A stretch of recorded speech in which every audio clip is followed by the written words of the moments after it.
Hello everyone, I hope you all are doing well. In today's video, we will be discussing how to calculate what percent one number is of another number using a calculator. We will be doing two different methods. Let's start. I'm using a very basic calculator for this. Let's suppose I want to find out what percent is 40 of 250.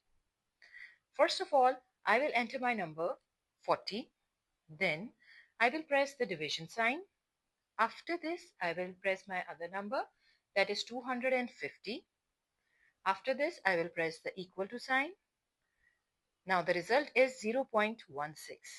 Now I will multiply it with 100 because I want to find out the percentage. So now I will press the equal to sign, and this is my final answer, 16%. 40 is 16% of 250.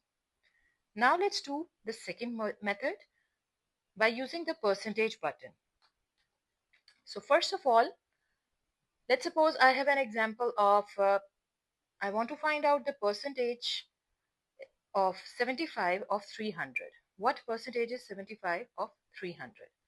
So first of all, I will be pressing my number, that is 75. Then I will press the division sign. After this, I will press the other number, that is 300. Then I will press the percentage sign.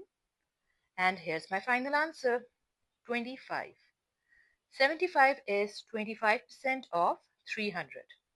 So this is how you can calculate the percentage of one number by using a simple calculator. I hope you like this video. Please subscribe to my channel. Thank you.